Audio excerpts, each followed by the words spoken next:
ফুটে উঠবে, থাকবে না প্রতিভা ঢাকা। আমার পদ্য বইয়ের দাম মাত্র 10টি টাকা। চমৎকার, অসাধারণ, অনবদ্য অনবদ্য। আপনার কবিতার তুলনা নেই। আমার আমার মন ভরে গেল। দিন দিন দিন আমাকে আমাকে 10টা না না না 20টা কবিতার বই দিন। আমি আমার পাড়া প্রতিবেশী সকলকে উপহার দেব।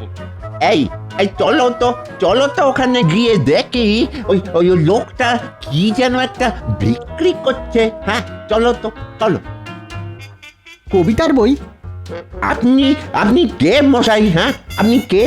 আমাদের রাজ্যে ওই এই কবিতার বই বিক্রি করছেন? আমি কৃষ্ণনগর রাজ্যের সভাকবি।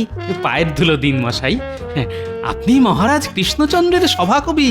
কি সৌভাগ্য! আপনার কবিতা পড়লে আমার মন ভালো হয়ে যাবে। এই নাও, তাহলে তোমার 20টা বইয়ের দাম হলো 200 টাকা। ধন্যবাদ ধন্যবাদ।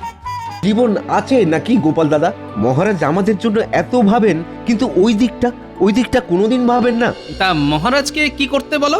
কতদিন বলো বলো, কতদিন আমাদের রাজ্যে কোনো যাত্রা হয়নি? হ্যাঁ, আমাদের জীবন থেকে শখ আহ্লাদ সবকিছু জলাঞ্জলি হয়ে গেছে গো গোপাল দাদা। ও গোপাল দাদা, তুমি মহারাজকে একটু বোঝাও না। আমাদের রাজ্যে কতদিন কোনো আনন্দ উৎসব হয়নি।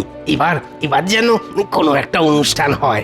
ঠিক আছে, আমি এক্ষুনি মহারাজের কাছে গিয়ে তোমার আর্জির কথা জানাচ্ছি। চলি ভাইরা, রাজসভায় যেতে আবার অনেক দেরি হয়ে যাচ্ছে। আচ্ছা আচ্ছা গোপাল দাদা, এসো। দেখেছেন মহারাজ, দেখেছেন গোপাল কত বড় অবাধ্য লোক। এতক্ষণ হয়ে গেল রাজসভা শুরু হয়েছে, এখনো গোপালের নাম গন্ধ নেই। হ্যাঁ, এই তো চলে এসেছে গোপাল। এসো এসো। কি গোপাল, আজও রাজসভায় দেরি হলো কেন? এবার নিশ্চয়ই কোনো একটা গুলগপ্প দেবে। আর বলবেন না মহারাজ, রাজসভায় আসার পথে হঠাৎ চাষি ভাইদের সাথে দেখা। হ্যাঁ, দেখা হলো তো কি হলো? গল্প করতে শুরু করে দিলে? না না মহারাজ, কল্পনা, আমি ওদের কষ্টের কথা শুনছিলাম আর কি। ও, তা কি কষ্ট ওদের? হ্যাঁ গোপাল, বলো বলো বলো, কি কষ্ট আমাদের ওই চাষি ভাইদের? কোনো শরীর খারাপ বা ওই রোগ ভোগ হলো নাকি? এখন তো পরিবেশ ভালোই আছে, তো চাষাবাদের আবার কি সমস্যা দেখা দিল? সব ভালো আছে মহারাজ, কিন্তু কিন্তু ওদের মন ভালো নেই। এটাই ওদের সমস্যা মহারাজ। ও আচ্ছা, এই ব্যাপার। তা কি করতে হবে বলো? মানে ওদের মন ভালো করার জন্যে? আমাদের রাজ্যে ওই যাত্রাপালা করতে হবে মহারাজ। হ্যাঁ, যাত্রাপালা? ওরে বাবা, সে তো অনেক খরচ সাপেক্ষ ব্যাপার। কদিন আগেই তো বন্যা হয়ে গেল, আর তাতেই তো রাজকোষ প্রায় অর্ধেক খালি। এখন আনন্দ উৎসব, যাত্রা এইসব করতে গেলে তো রাজকোষ তো পুরোটা ফাঁকাই হয়ে যাবে। হ্যাঁ মহারাজ, আমি একদম আপনার সাথে সহমত। এসব বিলাসিতা ফুর্তির কোনো দরকার নেই। আপনি চুপ থাকুন। আসলে চাষি ভাইরা হাজার কষ্টের মধ্যেও সারা জীবন চাষ করে গেল, কিন্তু এদের আনন্দের কথা কেউ ভাবলো না। তাই আমি চাই আমাদের রাজ্যে একটা আনন্দ উৎসব হোক, যাত্রা হোক। আমিও চাই, আমিও চাই। আমিও চাই যাত্রা হোক। আচ্ছা ঠিক আছে ঠিক আছে, সে না হয় হবে। রাজবাড়ির অত বড় প্রাঙ্গণ আছে, সেখানেই হবে। কিন্তু টাকা কি করে জোগাড় হবে গোপাল? মানে রাজকোষের হাল তো বেহাল। মহারাজ, আমার মাথায় একটা দারুণ পরিকল্পনা আছে। তাতে আপনার রাজকোষ থেকে একটা কানাকড়িও খরচা হবে না মহারাজ। কি পরিকল্পনা গোপাল? মহারাজ, আমরা সকল রাজসভাসদগণ কোনো না কোনো কাজে বিশেষভাবে পারদর্শী। তা আমরা সবাই যদি নিজেদের প্রতিভা প্রদর্শন করে টাকা নিয়ে আসি। বাবা বাবা, এ তো দারুণ প্রস্তাব। শুধু রাজসভায় বসে থেকে থেকে তোমাদের প্রতিভায় মরচে ধরে যাচ্ছে। এতে তোমাদেরও ভালো, আর রাজ্যবাসীদেরও ভালো। উমা, তাহলে আর রইল না কোনো চিন্তা। নাচ হবে, গান হবে, ধিনতা তা ধিনতা। আচ্ছা মহারাজ, বিজ্ঞানী না হয় বিজ্ঞানের খেলা দেখাবে, রাজজ্যোতিষী ভাগ্য গণনা করবে, কিন্তু গোপাল কি করবে?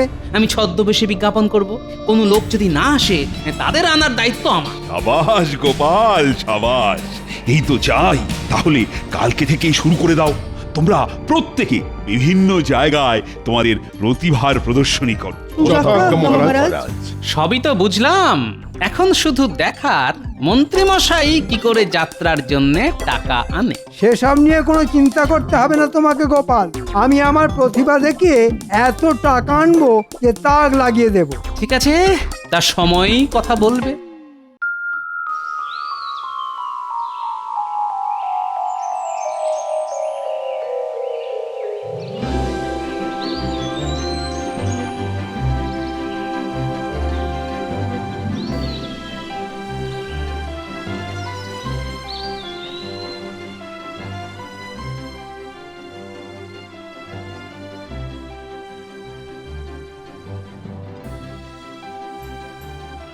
আমি ওই একটা ওষুধপত্রের দোকান খুলবো, লোকেরা তো যে কোনো রোগে আমার কাছে ছুটে আসবে। হ্যাঁ, আমি লোকজনের ভাগ্য গণনা করে বলে দেব লোকেদের সামনে কোনো বিপদ আপদ আছে কিনা।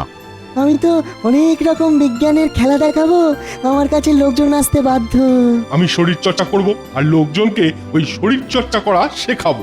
আমি আমার কবিতার বই বিক্রি করব, সাথে অনেকগুলো বই নিয়ে এসেছি। কিন্তু গোপাল তো এখনো এলো না। আমি আপনাদের পিছু পিছুই আসছিলাম, শুধু আমার ছদ্মবেশের কারণে আমাকে চিনতে পারেননি।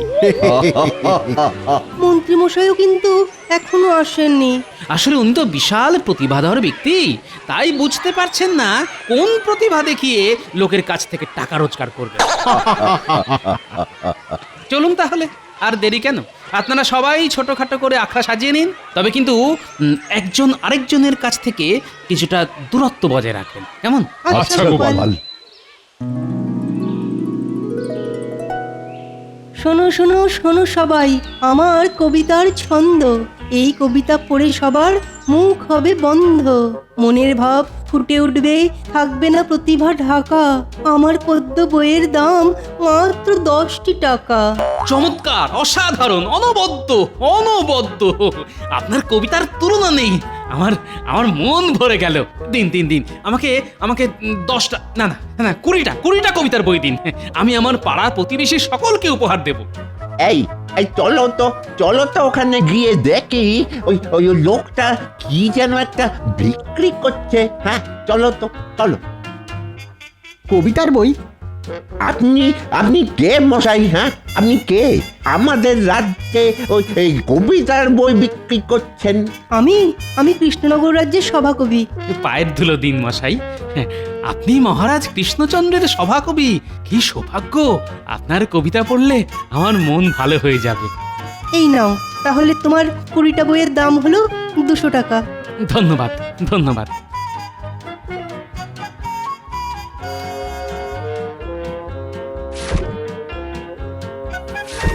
বাবা, হ্যাঁ, কি এমন কবিতা লেখেন যে ওই লোকটা 20টা বই নিল?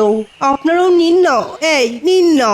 না পড়ে কি কবিতার ছন্দের আনন্দ পাবেন বলুন? নিজে পড়ুন এবং অন্যকেও পড়ার সুযোগ করে দিন।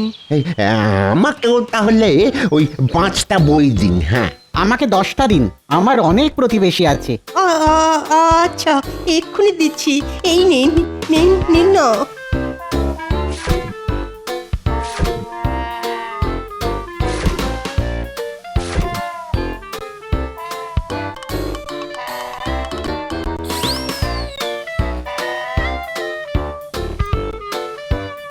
এই নাও সভাকবি, তোমার বই, আর আমার 200 টাকা ফেরত দাও।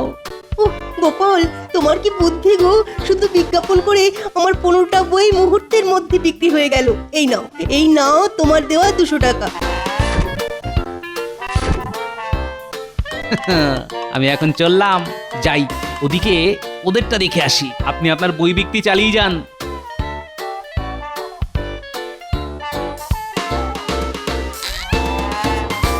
আসুন আসুন, মন খোলা মজার আনন্দ নিতে আমার কাছে আসুন। দেখে যান হরেক রকম বিজ্ঞানের ভেলকি। আসুন আসুন আসুন। বাহ বাহ, আপনি কি জাদুকর নাকি? না না, আমি বিজ্ঞানী। এই জগতে জাদু বলে কিছু নেই, সবই চোখের ধাঁধা আর বিজ্ঞানের খেলা। হ্যাঁ, তা খেলা দেখান তো দেখি। এই দেখুন, এখানে জল আছে। আমি এই ছোট্ট একটা দ্রব্য জলে ফেলে দিলাম, টুকুস। মা, কি সর্বনাশ, কিন্তু আগুন ধরে গেল। আচ্ছা, শুনেছি জল দিলে আগুন নিভে যায়, কিন্তু এ কি এমন দ্রব্য যাতে আগুন জ্বলে যাচ্ছে? এটা এটা এক রাসায়নিক দ্রব্য, এর নাম সোডিয়াম। জলের স্পর্শেও আগুন ধরে যায় এতে। হ্যাঁ, দেখুন। চমৎকার চমৎকার বিজ্ঞানী, আপনি মহান। আমাকে আমাকে এই ছোট দ্রব্য দিন, আমি বাড়িতে গিয়ে আমার ছোট ছানাপোনাদের খেলা দেখাবো। তবে সাবধানে কিন্তু। মূল্য মাত্র 20 টাকা, 20 টাকা, 20 টাকা। হ্যাঁ হ্যাঁ, নিশ্চয়ই নিশ্চয়ই।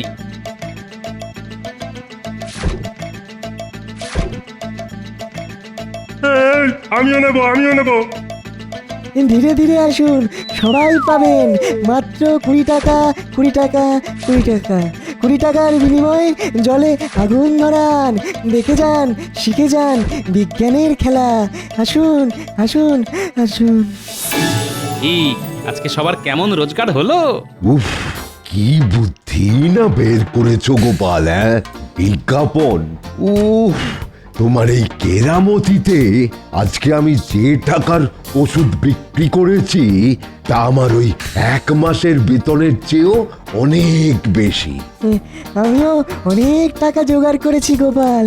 গোপাল, তোমার কোনো তুলনা নেই।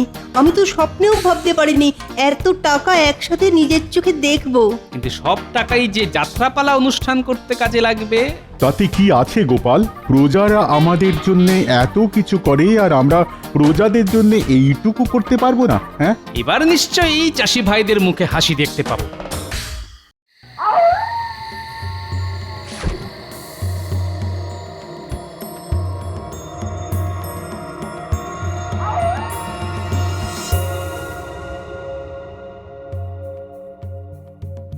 উফ, মন্ত্রী মশাই, আপনার বুদ্ধিতে আজকে এই এত বড় দাও মেরেছি। ভাবা যায় জমিদার বাড়িতে চুরি, হ্যাঁ? হা, হা, হা, হা, হা। ওরে আস্তে আস্তে, যা টাকা রোজগার হয়েছে তার অর্ধেক আমরা ভাগ করে নেব, আর বাকি অর্ধেক দেব যাত্রাপালার খরচে। আরে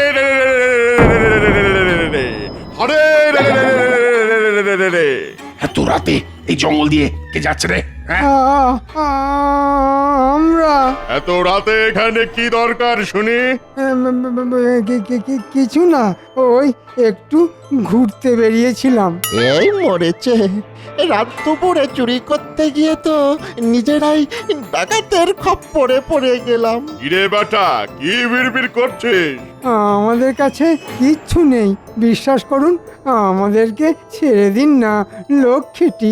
গলাটা কুচ করে কেটে দেবো? বল, যা আছে বের কর, বের কর বলছি।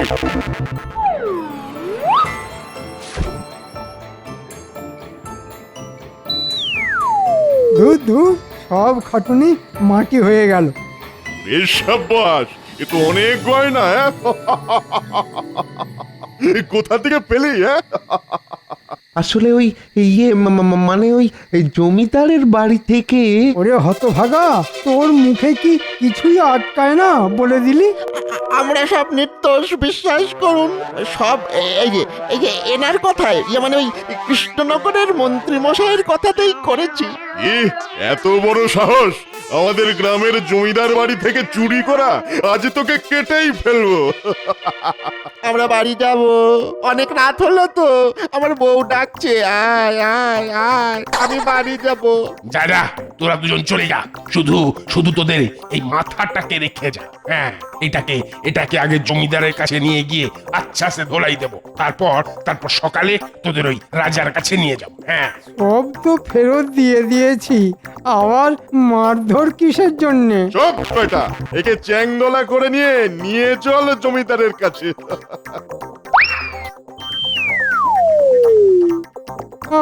আমাকে ছেড়ে দাও বলছি, আমাকে ছেড়ে দাও।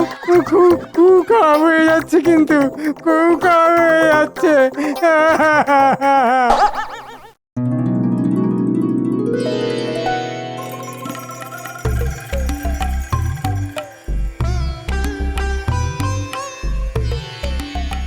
মহারাজ, একদিনেই আমরা সকল সভাসদ দারুণ সাফল্য পেয়েছি আর অনেক টাকা রোজগার করেছি। হ্যাঁ মহারাজ, এই টাকায় একটা না দুটো যাত্রা অনুষ্ঠিত করা যাবে। বাহ গোপাল, বাহ বাহ বাহ, বাহবা শুধু আমার নয়, সকল সভাসদদের প্রাপ্য। চমৎকার! তোমরা যে আমার রত্ন সেটা আমি জানতাম। আমি এও জানতাম তোমরা পারবে। তোমাদের ওপর আমার সব সময় পূর্ণ আস্থা থাকে। তাহলে মহারাজ ওই যাত্রার দিনক্ষণ ঠিক করা হোক। প্রহরী, প্রহরী, আজ্ঞা করুন মহারাজ। তুমি ঘোষককে জানিয়ে দাও যে ঢেড়া পিটিয়ে সে যেন জানিয়ে দেয় আগামী সপ্তাহে রবিবার কৃষ্ণনগর রাজবাড়ির প্রাঙ্গণে যাত্রা পালা হবে। সকল প্রজারা এসে যেন উপস্থিত থাকে। যথা আজ্ঞা মহারাজ।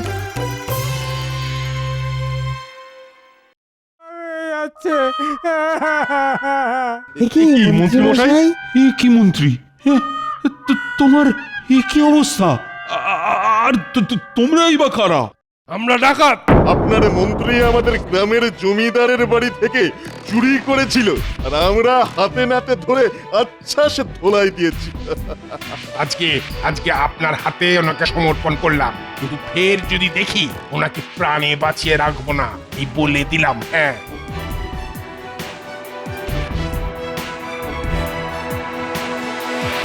ছি ছি মন্ত্রী, ছি!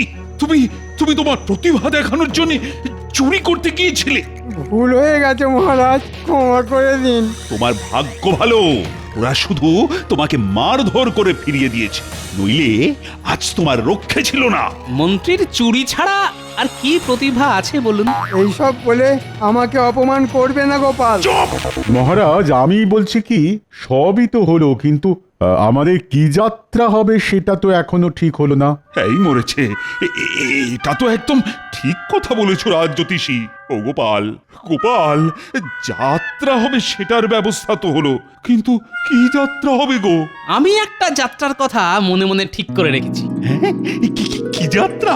গান্ধারী বিলাপ, ভীমের সাথে দুর্যোধনের লড়াই, ভীমের হাতে দুর্যোধনের মৃত্যু, তারপর গান্ধারীর কান্না। ওহ, দারুণ যাত্রা। বুদ্ধি, মারপিট, আনন্দ, দুঃখ, কান্নার সব আছে।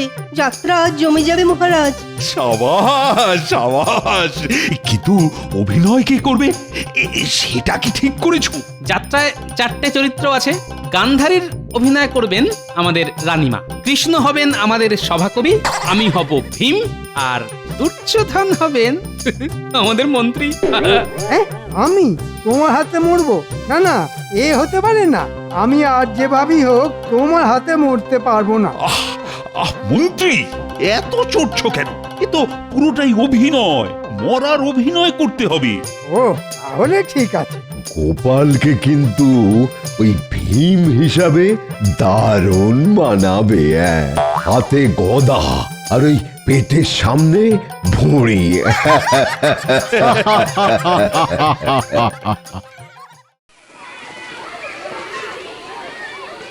সত্যি গোপাল দাদার কোনো তুলনাই হয় না। ঠিক বলেছো ভাই, আমাদের মরা রাজ্যে গোপাল দাদার উদ্যোগে আবার আবার আনন্দ উৎসব হচ্ছে, যাত্রা হচ্ছে। কি সবাই প্রস্তুত তো? হ্যাঁ মহারাজ, প্রস্তুত। এখন শুরু হতে চলেছে আজকের যাত্রাপালা, গান্ধারীর বিলাপ। ওরে দুর্যোধন, আজ আমি তোকে বধিব, তোকে করিব ভূমিষ্ঠ। অত সোজা নয় ভীম, আমার গায়ে অনেক জোর, মারতে হবে কষ্ট। সে যতই শক্তিশালী হোস না তুই, এই গোদা দিয়ে বধিব আমি তোকে। তোমাকে তোমাকে আমি মারবো ভীম, আর হাততালি দেবে লোকে।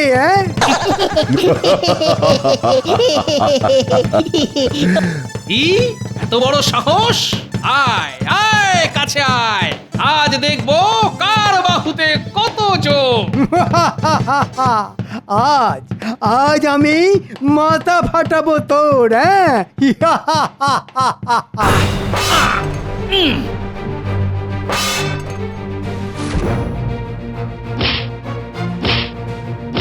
আমার গায়ে যতই মারো কিছুই হবে না তাতে। আমার গায়ে লোহার শক্তি, মায়ের আশীর্বাদ সাথে।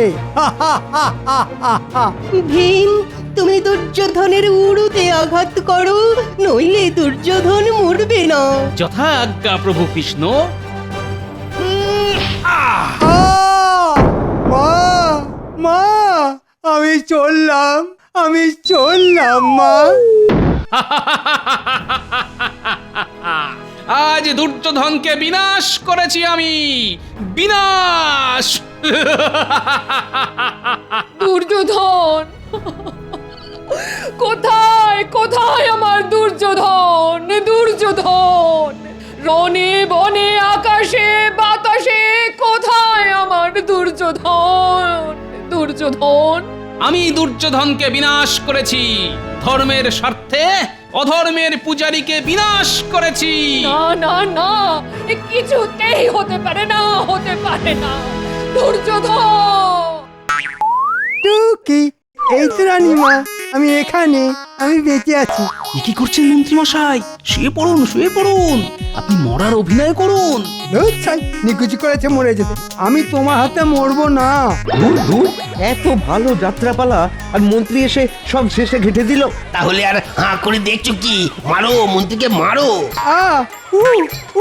ওরে বাবা রে, লাগছে লাগছে, আমাকে মারছো কেন? তোমরা শান্ত হও, শান্ত হও। কি মুশকিল? লাগছে তো নাকি? না গোপাল দাদা না, এত খাটুনি করে যাত্রা করলে আর শেষে এসে কিনা ওই মন্ত্রী মশাই সব ঘেটে দিল। আজ আমরা ওই মন্ত্রীকে আর ছাড়বো না, ছাড়বো না, কিছুতেই না। বাঁচাও বাঁচাও, দাঁড়ান বলছি, দাঁড়ান। আজ আর কেউ আপনাকে বাঁচাতে পারবে না। দাঁড়ান বলছি, দাঁড়ান। থামো থামো বলছি। কি মুশকিল রে বাবা, কেউ কথা শোনে না। থামো থামো।